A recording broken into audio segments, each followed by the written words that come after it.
हिमाचल प्रदेश की सरकार की राजनीतिक इच्छा शक्ति की कमी है, जिसे वो बाकी कर्मचारी को ओल्ड पेंशन स्कीम में लाने में सक्षम नहीं है, जो 2004 के बाद हुए हैं।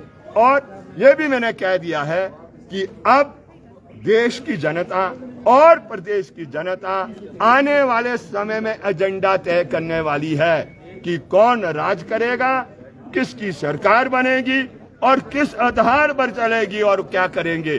क्योंकि जो 3 फार्म लॉ किसानों ने इस देश में वापस कराए, उसे साबित हो गया है देश के अंदर एक नया युग शुरू हो गया है। और वो युग है कि जनता आने वाले समय अपनी ताकत और क्षमता के जरिए सरकारों की दिशा को बदलने वाली है। और हिमाचल प्रदेश में भी अगर ये ओपीएस के प्रश्न का हल नहीं निकाला तो ये क्षमता और ताकत रखते हैं सरकार को बदलने के लिए, ये मैंने कह दिया। सिंघा जी, ओपीएस पर सरकार तो ये कह रही है, ये तो एमओयू 2004 में वीरभद्र सिंह के टाइम नहीं, वो सही है, वो सही है।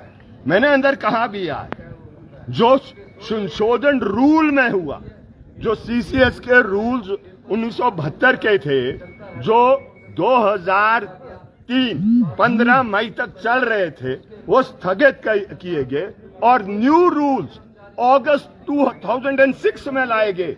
ये हो सकता है, ऐसा है कहीं आपने देखा है देश में कि एक रूल समाप्त हो गया और नया रूल आया नहीं, और उसमें 3 साल की अवधि, और चुने हुए लोग जो असेंबली के हैं वो चुप्पी साधे, चाहे सत्ता पक्ष है चाहे विपक्ष है। इसलिए जब भी कोई भी बिल आता है विधानसभा के अंदर, मैं एक एक लाइन को पढ़ता हूं, क्योंकि हमारी मुख्य जिम्मेवारी है लेजिस्लेट करना लॉ को, और लॉ में ए एंड और का भी बड़ा भारी अंतर हो जाता है, मतलब बदल जाता है। इसलिए मैं मेहनत कर ये जो बिल आते हैं उस पर मेहनत कर तैयारी कर वो कहता हूं। तो उसमें पहली बात है, ये आया उस समय वीरभद्र जी के जमाने में आया, ये बहुत बड़ी त्रुटि रह गई।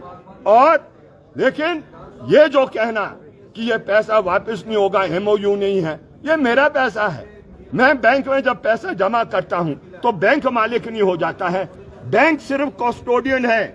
इसलिए जो प्रोविडेंट फंड ये डेवलपमेंट अथॉरिटी है, उसकी जिम्मेवारी है इसको रेगुलेट करना। वो ऐसा नहीं कर सकती है, वो उस पैसे को वो प्राइवेट कंपनी उसका मालिक नहीं बन सकती है। ये लोगों का पैसा है और लोग जब चाहें इस पैसे को वापस लेना वो वापस ले सकते हैं, वो उसका कब्जा नहीं कर सकते हैं। और अगर कर भी रहे हैं तो सरकार जब 370 को समाप्त कर सकती है, जब सरकार कॉन्स्टिट्यूशन का संशोधन कर सकती है, सरकार जब क्या कहते हैं ऑर्डिनेंस ला सकती है, तो इस प्रश्न को लेकर भी ऑर्डिनेंस के जरिए इसका हल किया जा सकता है। लेकिन ये इच्छा शक्ति की कमी है जो मैं आपसे शेयर कर चुका हूं।